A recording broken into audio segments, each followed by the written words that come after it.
नमस्कार दोस्तों, द्रोणाचार्य एकेडमी की करंट अफेयर्स टुडे क्लास में आप सभी का स्वागत है। दोस्तों, आज 30 जून 2020 है और आज हम 29 जून और 30 जून के कुछ इम्पॉर्टेंट करंट अफेयर्स के बारे में डिस्कस करेंगे। तो चलिए स्टार्ट करते हैं आज के विचार के साथ। दोस्तों, आज का विचार है keep on doing the good work even if someone gives respect or not because the sun rises even if millions of people are still sleeping।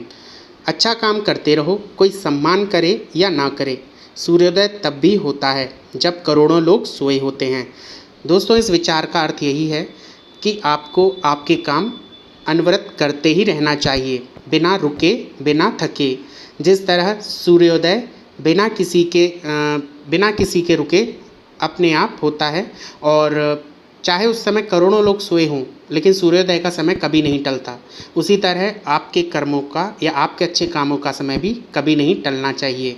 तो हमेशा याद रखिए, अच्छा काम करते रहिए, चाहे कोई आपका सम्मान करे या ना करे।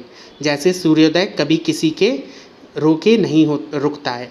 ओके स्टूडेंट्स, तो चलिए स्टार्ट करते हैं आज का current affair. Who has been given the additional charge of the governor of Madhya Pradesh? किसको मध्य प्रदेश के राज्यपाल का अतिरिक्त प्रभार सौंपा गया है?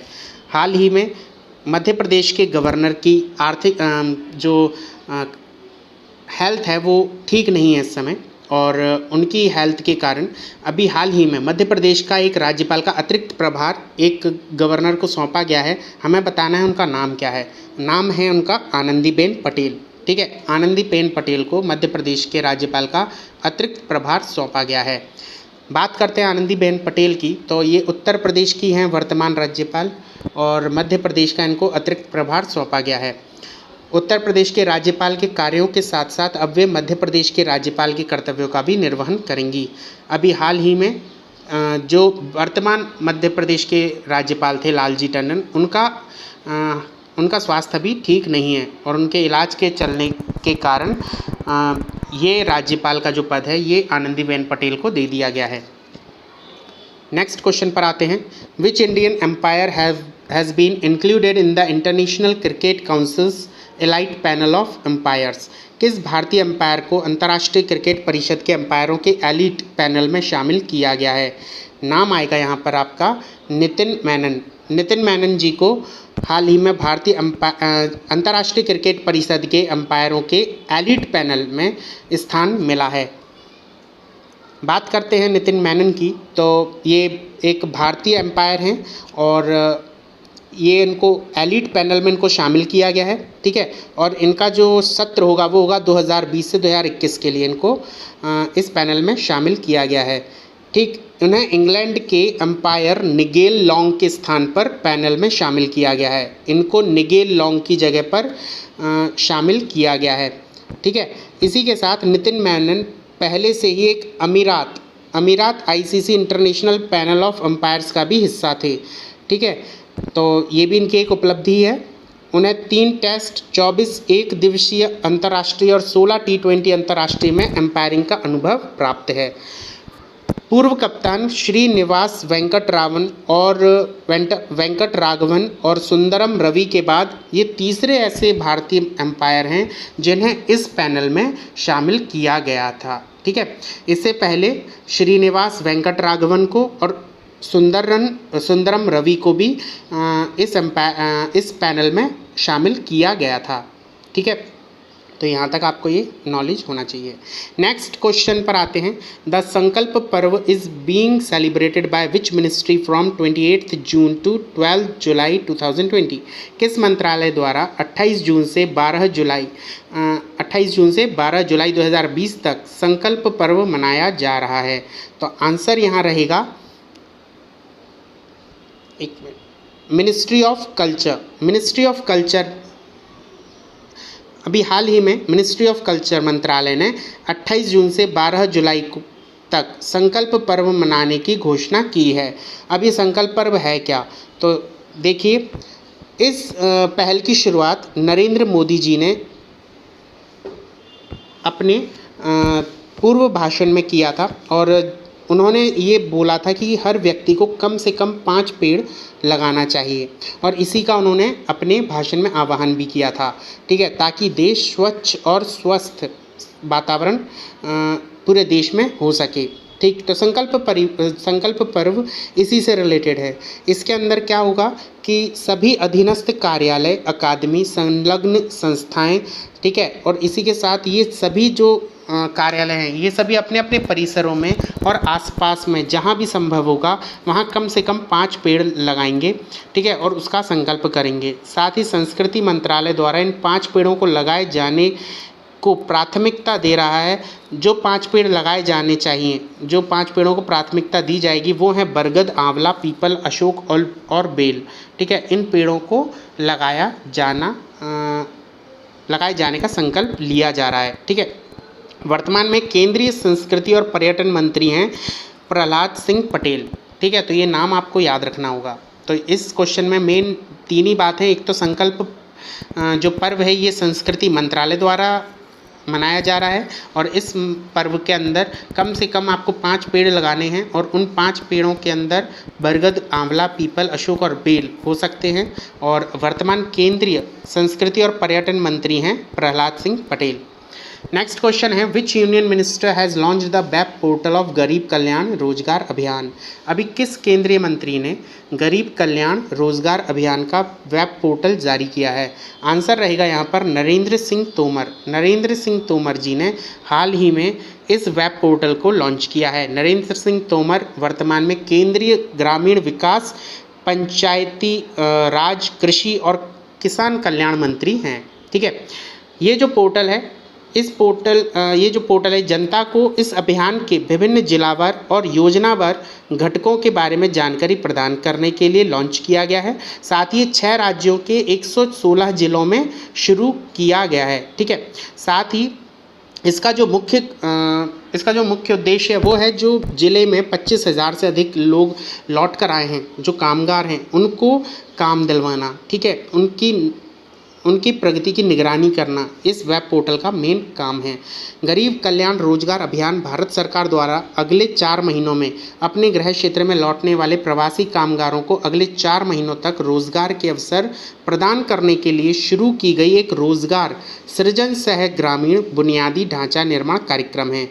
ये एक कार्यक्रम है जो इन सभी कामगारों के लिए शुरू किया गया है, जो इनके 4 महीनों तक के रोजगार को सुनिश्चित करेगा। साथ ही ग्रामीण विकास मंत्रालय ने 50,000 करोड़ रुपए के वित्त पोषण के साथ इस कार्यक्रम को शुरू किया है, ठीक है। नेक्स्ट क्वेश्चन है आपका who has been elected the new prime minister of Ireland. Ireland के नए प्रधानमंत्री का नाम क्या है? आंसर रहेगा माइकल मार्टिन। माइकल मार्टिन अभी हाल ही में आयरलैंड के नए प्रधानमंत्री बने हैं। यदि हम आयरलैंड की बात करते हैं तो यदि आप इस मैप को देखेंगे तो यहाँ मैप में आपको क्या दिखेगा, देखिए ज़रा, यहाँ पे ये आयरलैंड है, ये नॉर्दर्न आयरलैंड है, ये स्कॉटलैंड है, या इंग्लैंड है, ये वेल्स है ना। और यहाँ पे आप सबको ये नॉलेज होना चाहिए कि जब भी हम बात करते हैं यहाँ पर यूके की, तो यूके इन तीनों से मिलकर बनता है, स्कॉटलैंड, इंग्लैंड, वेल्स। और जब हम बात करते हैं ग्रेट ब्रिटेन की तो यहाँ पर नॉर्दर्न आयरलैंड भी मिल जाता है, ठीक है। तो जब यूके की बात होती है तो यूके के अंदर स्कॉटलैंड, इंग्लैंड, वेल्स और नॉर्दर्न, जब हम यूके की बात करते हैं यूनाइटेड किंगडम की, तो इसके अंदर स्कॉटलैंड, इंग्लैंड, वेल्स और नॉर्दर्न आयरलैंड आ जाते हैं, ठीक है। लेकिन जब भी हम बात करते हैं ग्रेट ब्रिटेन की, तो ग्रेट ब्रिटेन के अंदर आपका आयरलैंड भी आ जाता है और ये पूरा ग्रेट ब्रिटेन कहलाता है, ठीक है। तो वर्तमान में जो प्रधानमंत्री बनाए गए हैं आयरलैंड के, उनका नाम क्या है? हमने अभी पढ़ा था माइकल मार्टिन, ठीक है। माइकल मार्टिन वर्तमान प्रधानमंत्री नियुक्त किए गए हैं। अब बात करते हैं हम जो हमारे और ऑप्शंस थे उनके बारे में। तो मार्को स्ट्राइजो ये न्यू डेवलपमेंट बैंक के नेक्स्ट प्रेसिडेंट बने हैं। थियरी डेला पोर्टा ये विप्रो कंपनी के वर्तमान सीईओ बनाए गए हैं, पहले विदेशी सीईओ हैं ये विप्रो कंपनी के। और साना मैरिन ये फिनलैंड की प्राइम मिनिस्टर बनाई गई हैं, ठीक है। आयरलैंड की बात करते हैं तो ये नॉर्थ अटलांटिक का एक आइलैंड है और ग्रेट ब्रिटेन से इसे सेपरेट किया गया है नॉर्थ चैनल के थ्रू, ठीक है। यहाँ North Channel, Irish Sea, Saint George Channel, इनके थ्रू ये ग्रेट ब्रिटेन से अलग है। Ireland is the second largest island in the British Isles, ठीक है, सेकंड लार्जेस्ट आइलैंड है ब्रिटिश आइसल्स की बात करते हैं तो। और यदि यूरोप की बात करते हैं तो थर्ड लार्जेस्ट आइलैंड है। वहीं यदि पूरी अर्थ की बात करते हैं तो ये 20th सबसे बड़ा आइलैंड है यदि हम पूरी पृथ्वी की बात करते हैं तो, ठीक है। यहाँ आयरलैंड की जो राजधानी है वो है डबलिन और राष्ट्रपति हैं माइकल डी डिंगस, सॉरी। और आयरलैंड की जो आधिकारिक मुद्रा है वो है यूरो। ओके, तो यहाँ तक आपको ये समझ में आ गया होगा। Next, according to a recent survey conducted by Wisden India, who has been considered the greatest Indian test batsman of all time। अभी हाल ही में विजडन इंडिया ने एक सर्वे किया और उसमें उसने आइडेंटिफाई किया है सबसे महान भारतीय टेस्ट बल्लेबाज, और ये पदवी उसने किसको दी है हमें ये बताना है। तो आंसर रहेगा यहाँ पर राहुल द्रविड़ को उसने India test batsman of all time title दिया है, ठीक। बात करते हैं हाल ही में विजडन इंडिया द्वारा दिए गए सर्वेक्षण के अनुसार राहुल द्रविड़ को अब तक का सबसे महान भारतीय टेस्ट बल्लेबाज माना गया है। द्रविड़ ने इस सर्वेक्षण में अंतिम दौर की वोटिंग में सचिन तेंदुलकर को हराकर ये खिताब जीता है, ठीक है। यहाँ उनको 11,400 प्रशंसकों ने अंतिम दौर की वोटिंग में जिताया है। साथ ही द्रविड़ को 52% वोट मिले हैं, ठीक। और इस सर्वे में राहुल द्रविड़ को बस आपको जो इस क्वेश्चन से याद रखना है वो मेन यही है कि विजडन इंडिया नाम की संस्था ने अभी हाल ही में एक सर्वेक्षण किया और उसमें इंडियाज़ ग्रेटेस्ट टेस्ट बैट्समैन का जो टाइटल है वो राहुल द्रविड़ को दिया गया है, ठीक है। नेक्स्ट क्वेश्चन पर आते हैं। On which day national statistics day is observed, किस दिन राष्ट्रीय सांख्यिकी दिवस मनाया जाता है। आंसर रहेगा 29 जून को ये दिवस मनाया जाता है। बात करते हैं इस दिवस के बारे में तो भारत सरकार द्वारा हर साल देश में 29 जून को प्रोफेसर पीसी महालनोबिस की जयंती के उपलक्ष्य में राष्ट्रीय सांख्यिकी दिवस मनाया जाता है। और ये जो दिवस है सामाजिक आर्थिक योजना और नीति निर्माण में सांख्यिकी की भूमिका के बारे में युवाओं में जागरूकता बढ़ाने के लिए किया जाता है, ठीक है, मनाया जाता है। ये जो दिवस है 2020 की इसकी जो थीम रखी गई थी वो थी ensure healthy lives and promote well being for all at all ages, यानी उत्तम स्वास्थ्य और खुशहाली सतत विकास लक्ष्य, ठीक है। और सतत विकास लक्ष्य 5 का है जो मतलब इसकी एक और जो थीम है वो है achieve gender equality and empower all women and girls, ठीक है। तो ये इसकी 2 थीमें यहाँ पर रखी गई थी इस साल। और ये जो दिवस है ये आर्थिक नीति और सांख्यिकी विकास के क्षेत्र में स्वर्गीय प्रोफेसर प्रशांत चंद्र महालनोबिस, ठीक है, महालनोबिस के उत्कृष्ट योगदान को सम्मानित करने के लिए उनकी जयंती को ही राष्ट्रीय सांख्यिकी दिवस के रूप में मनाया जाता है। प्रशांत चंद्र महालनोबिस को भारतीय सांख्यिकी का जनक माना जाता है, ठीक है। और इनका जो जन्म है वो हुआ था 29 जून 1893 को, इसलिए 29 जून को नेशनल स्टैटिस्टिक्स डे मनाया जाता है, ठीक है। साथ ही इन्होंने 2 डेटा सेटों के बीच में एक तुलना का एक माप तैयार किया था जिसे महालनोबिस दूरी कहा गया, महालनोबिस डिस्टेंस, ठीक है। और साथ ही ये योजना आयोग के भी अध्यक्ष रहे 1956 से 61 तक। साथ ही द्वितीय पंचवर्षीय योजना के लिए 2 सेक्टर इनपुट आउटपुट मॉडल भी इन्हीं का दिया हुआ था जिसे महालनोबिस मॉडल भी कहा जाता है। इनको पद्म विभूषण 1968 में मिला था, ऑक्सफोर्ड विश्वविद्यालय से वेल्डन मेमोरियल 1944 में और fellow of the royal society London से 1945 में इनको मिला था, ठीक है। वर्तमान में जो सांख्यिकी और कार्यक्रम कार्यान्वयन मंत्रालय के राज्य मंत्री हैं वो है राव इंद्रजीत सिंह। वहीं सांख्यिकी और कार्यक्रम कार्यान्वयन मंत्रालय की स्थापना हुई थी 15 अक्टूबर 1999 में, ठीक है। तो यहाँ तक आपको इसके बारे में पता होना चाहिए। नेक्स्ट, चूँकि आज जून ख़त्म हो रहा है तो हमें सारे जो जून के इम्पॉर्टेंट डेज़ हैं उनको एक बार रिवाइज़ कर लेना चाहिए। तो एक बार इनका आप चाहे तो स्क्रीनशॉट ले सकते हैं और एक बार इसे रिवाइज़ हम कर लेते हैं। तो जैसे 1 जून को दिवस था वर्ल्ड मिल्क डे और ग्लोबल डे ऑफ पेरेंट्स। 2 जून को इंटरनेशनल सेक्स वर्कर्स डे और तेलंगाना का formation day. 3 June world bicycle day. 4 June innocent children victims of aggression, international day of innocent children victims of aggression. ठीक है।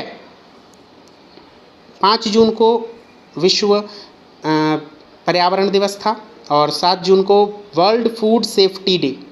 8 जून को brain tumours day and world ocean day. 12 जून को World day against child labour. 14 June world donor day. 15 जून को था world wind day and world Elder abuse awareness day. 16 जून को गुरु अर्जन देव का शहीदी दिवस। 17 जून को World Day to Combat Desertification and Drought, है ना, मरुस्थलीकरण को रोकने के लिए पूरे विश्व में एक ग्लोबल डे जो मनाया जाता है। फिर 18 जून को था ऑटिस्टिक प्राइड डे और इंटरनेशनल पिकनिक डे। 19 जून को World Sickle Cell Awareness Day and World Sauntering Day. 20 जून को वर्ल्ड रिफ्यूजी डे। 21 जून को World Music Day, World Hydrography Day. 21 जून को ही था Yoga Day, International Yoga Day और साथ में वर्ल्ड फादर डे। 23 जून को 3 डे हैं, एक International Olympic Day, United Nation Public Service Day, International Widow Day. ठीक है। 26 जून को International Day Against Drug Abuse and Illicit Trafficking और International Day in Support of Victims of Torture. और 30 जून को वर्ल्ड एस्टेरॉयड डे। ठीक, तो यहाँ पर ये सभी आपके इम्पॉर्टेंट डेज हो जाते हैं। नेक्स्ट क्वेश्चन पर आते हैं। 8 who is the director general of Indian Meteorological department, भारतीय मौसम विभाग के महानिदेशक कौन हैं? आंसर रहेगा डॉक्टर मृत्युंजय मोहपात्रा। ठीक, Mrutyunjay Mohapatra. Indian Meteorological Department यानी IMD, it is the agency of the Ministry of Earth Science of the Government of India. It is the principal agency responsible for meteorological observation, weather forecasting, seismology. मतलब ये जो IMD है ये एक विभाग है भारतीय गवर्नमेंट ऑफ इंडिया का और इसे मिनिस्ट्री ऑफ अर्थ साइंस देखती है। ठीक है, उसके अंडर में ये काम करता है। इसका जो मेन रिस्पॉन्सिबल एरिया है वो है वेदर फोरकास्टिंग करना, सिस्मोलॉजी करना, है ना, और अदर मेटियोरोलॉजिकल ऑब्जर्वेशंस करना। साथ में IMD का हेडक्वार्टर न्यू दिल्ली में है और इंडिया और अंटार्कटिका में 100 ऑफ ऑपरेशंस हैं जो ये देखता है। रीजनल ऑफिस इसका है 4 जगह पर, एक मुंबई, कोलकाता, नागपुर और पुणे। ठीक है, ये 4 जगह पर इसका क्या है, रीजनल ऑफिस। हेडक्वार्टर दिल्ली में है, बाकी 4 जगह पर इसका रीजनल ऑफिस है, मुंबई, कोलकाता, नागपुर और पुणे। ठीक, इसका फॉर्मेशन हुआ था 1875 में। हेडक्वार्टर न्यू दिल्ली में है, मौसम भवन। और मिनिस्टर हैं जो अभी वर्तमान में इससे रिस्पॉन्सिबल मिनिस्टर वो हैं हर्षवर्धन जी, और जो सेक्रेटरी है मिनिस्ट्री ऑफ अर्थ साइंस के वो हैं माधवन नायर राजीवन। ठीक है, अभी हाल ही में IMD ने एक अनाउंसमेंट की थी कि 26 जून को कि अभी जो अपना साउथ वेस्ट मानसून है, इंडिया का जो साउथ वेस्ट मानसून है वो 12 दिन प्रायर यानी पहले ही एंट्री कर चुका है इंडिया में। ठीक है, तो ये भी इसकी एक बहुत इम्पॉर्टेंट न्यूज़ थी। चलिए नेक्स्ट क्वेश्चन आते हैं। President Kovind promulgated Banking Regulation Ordinance 2020 which will, राष्ट्रपति कोविंद जी ने बैंकिंग नियमन संशोधन अध्यादेश 2020 लागू कर दिया है। हमें ये बताना है इन 3 ऑप्शंस में से कौन सा एक आंसर इस अध्यादेश में लागू किया गया है। ठीक है, तो not affect existing power of the state registrars end of cooperative society, मतलब जो कोऑपरेटिव सोसाइटी के रजिस्ट्रार्स हैं, है ना, स्टेट रजिस्ट्रार्स हैं, उनकी पावर में कोई भी अफेक्ट नहीं होगा। ठीक, दूसरा, protect the interest of depositors, जो डिपॉजिटर्स हैं उनके इंटरेस्ट को प्रोटेक्ट यानी बचाया जाएगा। और तीसरा, bring cooperative banks under RBI, RBI के अंतर्गत सभी कोऑपरेटिव बैंक्स को लेकर आया जाएगा, उन आरबीआई को मॉनिटरिंग का अधिकार मिल जाएगा कोऑपरेटिव बैंक्स के लिए। तो ये तीनों ही बातें इस अध्यादेश में शामिल हैं। ठीक है, तो आंसर रहेगा यहाँ पे ऑल ऑफ द एबव। ठीक, तो बात करते हैं इस अधिनियम की। तो 26 जून 2020 को भारत के राष्ट्रपति श्री रामनाथ कोविंद ने संविधान के अनुच्छेद 123 के खंड 1 के तहत प्रदत्त शक्तियों का प्रयोग करते हुए बैंकिंग नियम अध्यादेश 2020 को लागू किया है, और जो धारा 45 और 56 में संशोधन करता है। ठीक है, साथ ही बैंकिंग विनियमन अधिनियम 1949 सहकारी बैंकों पर भी लागू होता है, और इस घोषणा ने 24 जून 2020 को भारतीय रिजर्व बैंक की निगरानी में लगभग 1482 शहरी और 58 बहुराज्य सहकारी बैंकों को लाने के अध्यादेश के बारे में मंत्रिमंडल की मंजूरी का पालन किया है। इसलिए अनुसूचित बैंकों के लिए लागू आरबीआई की शक्ति अब सहकारी बैंकों के लिए भी लागू होगी। मतलब अब जो सहकारी बैंक हैं उन पर भी आरबीआई अपनी मॉनिटरिंग पावर का यूज़ कर सकता है। इसे 3 मार्च 2020 को लोकसभा में पेश किया गया था, और वहीं रामनाथ कोविंद जी ने जमाकर्ताओं के हितों की रक्षा के लिए सभी शहरी सहकारी बैंकों को और बहुराज्यीय सहकारी बैंकों को रिजर्व बैंक की निगरानी में लाने वाले बैंकिंग नियमन संशोधन अध्यादेश 2020 को मंजूरी दे दी है। ठीक है, अध्यादेश का मकसद अन्य बैंकों के संबंध में आरबीआई के पास पहले से उपलब्ध शक्तियों को सहकारी बैंकों तक बढ़ाकर उनके कामकाज और निगरानी में सुधार और श्रेष्ठ बैंकिंग नियमन लागू करके और पेशेवर आचरण सुनिश्चित करके पूंजी तक पहुंच में उन्हें सक्षम बनाकर जमाकर्ताओं के हितों की रक्षा करना और सहकारी बैंकों को मजबूत बनाना है। मतलब सीधा सीधी बात यह है कि जो आजकल बैंकों में जो घपले हो रहे हैं, है ना, तो उससे क्या होता है, जो उस बैंक में जो जमा करता है, जिसने अपनी पूंजी को वहाँ जमा करके रखा है, उसको बहुत समस्या हो जाती है। तो ऐसी कोई समस्या ना हो पाए, इसलिए अब आरबीआई क्या करेगा कि सभी सहकारी बैंकों के कामकाज पर निगरानी रखेगा। ठीक है, श्रेष्ठ बैंकिंग नियमन जो लागू हो सकते हैं वो लागू करवाएगा। साथ ही वहाँ पर जो पूंजी है, लोगों की जो जमा पूंजी है, उसकी रक्षा करेगा। ठीक है, तो यहाँ पर क्या है, अब आरबीआई की एक मॉनिटरिंग सिस्टम यहाँ चालू हो जाएगा। ठीक, नेक्स्ट क्वेश्चन है, न्यूज़ है actually, Chhattisgarh government to launch Adarsh police station scheme from July 1, 2020। 1 जुलाई 2020 से छत्तीसगढ़ में आदर्श पुलिस स्टेशन स्कीम को लॉन्च किया जा रहा है।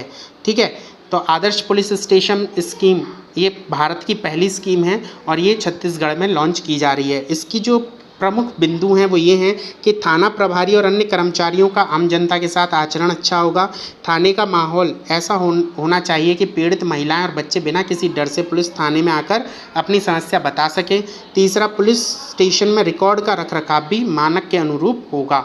ठीक है, तो इस तरीके से एक आइडियल यानी कि आइडियल पुलिस स्टेशन बन जाएगा। ठीक है, वर्तमान में छत्तीसगढ़ के जो चीफ मिनिस्टर हैं वो हैं भूपेश बघेल और गवर्नर हैं अनुसुईया उइके और कैपिटल है यहाँ की रायपुर। ठीक, नेक्स्ट न्यूज़ है छत्तीसगढ़ की। Chhattisgarh becomes the first state to launch Godhan Nyay Yojana. गोधन न्याय योजना लॉन्च करने वाला पहला राज्य छत्तीसगढ़ बन चुका है। गोधन न्याय योजना में क्या होने वाला है अब वो भी देख लीजिए। तो इसका जो मेन काम है वो है to procure cow dung from livestock owner. जो गाय पालते हैं, जो जिनकी डेयरीज़ हैं, तो वहाँ पर क्या है, जितना भी ये गोधन यानी जिसे हम गोबर कहते हैं, काउ डंग, इसको सरकार खरीदेगी। ठीक है, और इसका यूज़ फर्टिलाइजर्स में और दूसरे अदर प्रोडक्ट्स बनाने में किया जाएगा। ठीक है, under this scheme government will collect the cow dung from farmer. ये फार्मर से और ऐसी डेयरी से खरीदेगी क्या, काउ डंग, और एक फिक्स्ड प्राइस पर। ठीक, फिक्स्ड प्राइस पर खरीदेगी and convert it into vermicompost fertiliser, और उसे वर्मी कंपोस्ट फर्टिलाइज़र में बदला जाएगा, which will be sold through the cooperative society to meet fertiliser requirement of farmer. और बाद में कोऑपरेटिव सोसाइटीज़ जो हैं, सहकारी संस्थाएं जो हैं, उन्हीं के थ्रू ये फर्टिलाइज़र फार्मरों को उचित दाम पर दिया जाएगा। ठीक है, और साथ ही ये जो फर्टिलाइज़र है ये फॉरेस्ट डिपार्टमेंट को, एग्रीकल्चर डिपार्टमेंट को, हॉर्टिकल्चर को और अर्बन एडमिनिस्ट्रेशन डिपार्टमेंट को प्लांटेशन के लिए भी दिया जाएगा। ठीक है। Upon the suggestions of farmer, livestock owners and cowshed operator and intellectuals, the rate of procurement will be decided by 5-member subcommittee of cabinet chaired by Ravindra Chaube, Minister of Agriculture and Water Resources। जो ये जो योजना है इसके बारे में और suggestions, मतलब और हम इसमें क्या क्या कर सकते हैं, रेट को कैसे आइडेंटिफाई किया जाएगा, तो इन सब का जो डिसीजन है वो 5 मेंबर वाली एक कमेटी करेगी और इस कमेटी के जो अध्यक्ष होंगे वो होंगे minister of agriculture and water resources Ravindra Choubey. ठीक है, तो यहाँ तक आपको ये पता होना चाहिए। नेक्स्ट न्यूज़ है 9-year-old dispute between Sudan, Ethiopia and Egypt likely to end next week. Ethiopia के जल मंत्री ने अभी हाल ही में बताया है कि 26 जून 2020 को 9 साल पुराना एक डिस्प्यूट, एक विवाद था जो इथियोपिया, सूडान और इजिप्ट के बीच में था, और ये विवाद था जल को लेकर, नील नदी के जल को लेकर। ठीक है, इस विवाद को एक समझौते के तहत सुलझाया गया है। हुआ क्या है, तो 26 जून को एक समझौता किया गया कि इन तीनों ही देशों के बीच में 4.5 बिलियन अमेरिकी डॉलर मूल्य के जॉइंट इथियोपियन रेनेसांस डैम के संबंध में एक समझौता हुआ है। ये डैम केवल इथियोपिया के द्वारा अकेले इस्तेमाल नहीं किया जाएगा और इस समझौते के लिए कई वर्षों से इन तीनों देशों के बीच बातचीत चल रही थी। एक्चुअली हुआ क्या है, ये आपका इथियोपिया है, ये सूडान है और ये इजिप्ट है। ठीक, और यहाँ पर आपको ये दिख रहा होगा, ये ग्रेट रेनेसांस डैम है, ग्रैंड रेनेसांस डैम आपको ये दिख रहा होगा। ये क्या है, ये ब्लू नील नदी पर ये बनाया गया था। ठीक, लेकिन जब इसे बनाया गया तो इजिप्ट का कहना ये था कि उसको, इजिप्ट का ये मानना था कि उसे करीबन 55.5 बिलियन क्यूबिक मीटर्स जल संसाधनों का क्या हो जाएगा, उसके हिरास हो जाएगा। मतलब जो इजिप्ट है, इजिप्ट को तकरीबन 55.5 बिलियन क्यूबिक मीटर्स क्वांटिटी में जो जल है वो से मिलेगा नहीं यदि ये डैम यहाँ बन गया। तो 2011 में जब इथियोपिया ने ब्लू नील नदी पर इस डैम को बनाना शुरू किया था तो इजिप्ट ने तभी से इसका विरोध करना शुरू कर दिया था, क्योंकि जो ब्लू नील नदी है वो इथियोपिया में ही ताना लेक से निकलती है और नीचे की तरफ बहती है और ये इजिप्ट में जाकर इजिप्ट तक जाती है। ठीक है, तो इजिप्ट जो है वो ताज़ी जल के लिए इसी नदी पर क्या है, निर्भर है, और इस डैम के बनने से वहाँ पर कम से कम 55.5 बिलियन क्यूबिक मीटर्स जल का हिरास हो जाएगा। उनको उसका वार्षिक हिस्सा जो है वो नहीं मिलने वाला, मतलब पूरे वर्ष की जब हम गणना करेंगे तो 55.5 बिलियन क्यूबिक मीटर जल का उनको हिरास होने वाला है, मतलब इतना जल उन्हें नहीं मिलेगा। ठीक है, तो ये उनके लिए एक बहुत बड़ी प्रॉब्लम थी, तो इसका यहाँ पर सॉल्यूशन हो चुका है। आप यहाँ भी देख सकते हैं इस मैप में, ये इथियोपिया है, यहाँ पर ये डैम है ग्रैंड इथियोपियन रेनेसांस डैम, और ये जो नदी है ये सूडान और इजिप्ट से होते हुए मेडिटेरियन सी में जाकर मिल जाती है। ठीक है, नेक्स्ट न्यूज़ है the secretary of the Department of Science and Technology launch the official logo to celebrate the golden jubilee commemoration year on the completion of 50 years of development Department of Science and Technology। विज्ञान एवं प्रौद्योगिकी विभाग DST की स्थापना 3 मई 1971 को ही थी। ठीक है, और इस साल उसके 50 साल पूरे होने वाले हैं और 50 साल पूरे होने पर उसकी गोल्डन जुबली के तहत जो DST उसने अपना एक ऑफिशियल लोगो लॉन्च किया है। ठीक है, DST विभिन्न गतिविधियां जैसे कि व्याख्यान श्रृंखला, प्रकाशनों, वृत्तचित्रों को जारी करना, DST के तहत भारतीय सर्वेक्षण के विकिपीडिया पृष्ठ को अपडेट करना। ठीक है, जो भारतीय सर्वेक्षण का विकिपीडिया पृष्ठ है, जो विकिपीडिया पेज है, उसको भी ये अपडेट करते हैं। ठीक है, और इस साल ये 3 मई 2020 से 2 मई 2021 की अवधि के दौरान स्वर्ण जयंती स्मरणोत्सव मना रहे हैं। ठीक है, और DST भारत सरकार के विज्ञान और प्रौद्योगिकी मंत्रालय के अधीन काम करता है। ठीक, और ये क्या है, एक नोडल विभाग है जिसका जो काम है, इसके जो वैज्ञानिक हैं, वैज्ञानिक तकनीकी गतिविधियों को व्यवस्थित, समन्वित करने एवं उन्हें बढ़ावा देने वाला एक नोडल विभाग की तरह काम करता है। इसका जो मुख्य लक्ष्य है वो है विज्ञान और प्रौद्योगिकी के नए क्षेत्रों को बढ़ावा देना। ठीक है, जो विज्ञान है उसे हर क्षेत्र तक पहुंचाना और विज्ञान की मदद से हर क्षेत्र को डेवलप करना, वहाँ नई नई तकनीकों का इन्वेंशन करना। ठीक है, यही इसका मेन काम है। बात करते हैं अगली न्यूज़ की।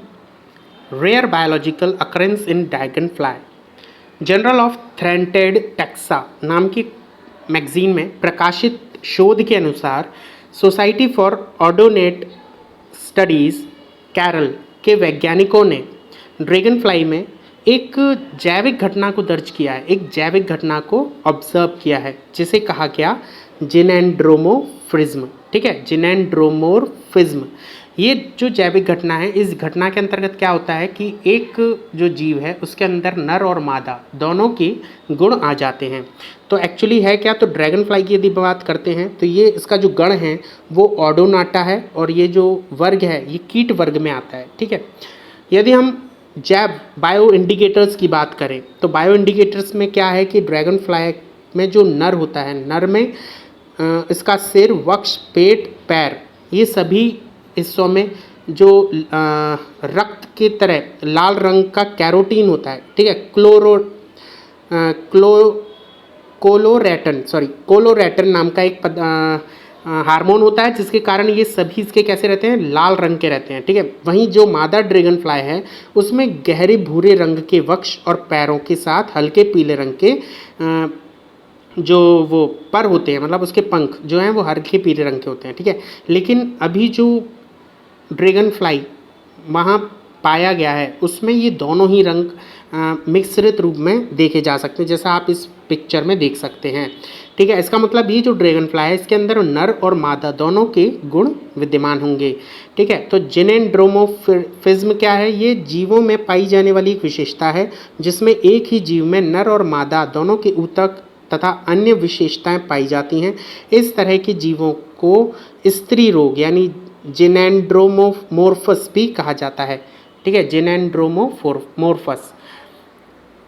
यदि हम इस अध्ययन के महत्व की बात करें तो इस अध्ययन के इस जो अध्ययन है इसका महत्व इसलिए है क्योंकि ये हमें पर्यावरणीय कारकों के प्रभाव को समझने में मदद करेगा।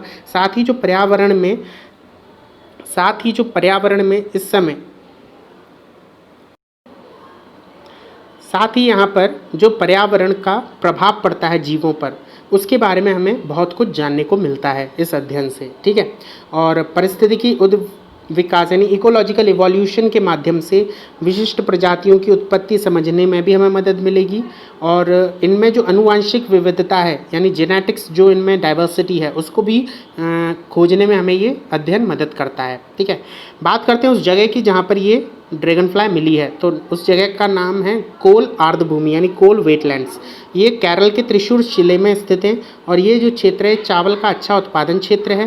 साथ ही यहाँ पर प्राकृतिक जल निकासी प्रणाली भी के रूप में ये कार्य करता है, आर्द्रभूमि। ठीक है, और बेमनाड कोल आर्द्रभूमि का ही ये एक हिस्सा भी है जिसे रामसर कन्वेंशन के तहत आर्द्रभूमि के रूप में मान्यता दी गई थी। ठीक, यहाँ अनेक प्रकार की आक्रामक प्रजातियाँ भी रहती हैं। ठीक है, बात करते हैं हम रामसर, ये जो वेटलैंड्स हैं ये है क्या, तो पूरी दुनिया में 2 फरवरी को विश्व आर्द्रभूमि दिवस यानी वर्ल्ड वेटलैंड डे मनाया जाता है। और साथ ही आर्द्रभूमि दिवस का आयोजन लोगों को हमारे ग्रह के लिए आर्द्रभूमि की जो महत्वपूर्ण भूमिका है उसके प्रति जागरूकता बढ़ाने के लिए ये दिवस मनाया जाता है। ठीक है, 1971 में ईरान के शहर रामसर में कैस्पियन सागर के तट पर आर्द्रभूमि पर एक अभिसमय यानी एक कन्वेंशन को अपनाया गया था, कन्वेंशन ऑन वेटलैंड्स। ठीक है, और विश्व आर्द्रभूमि दिवस पहली बार 2 फरवरी 1997 को रामसर सम्मेलन के 16 वर्ष पूरे होने पर मनाया गया था। 2019 में इसकी जो थीम थी वो वेटलैंड एंड क्लाइमेट चेंज थी। वहीं इस समिति ने 2 वर्षों तक इस थीम पर काम किया था, 2020 में आर्द्रभूमि और जैव विविधता और 2021 में आर्द्रभूमि और जल। तो यहाँ पर हमारे सारे करंट अफेयर्स ख़त्म होते हैं। तो thank you everyone and best of luck for your upcoming exams, and please like and subscribe my channel and press the bell icon button also to get my new videos. Thank you everyone.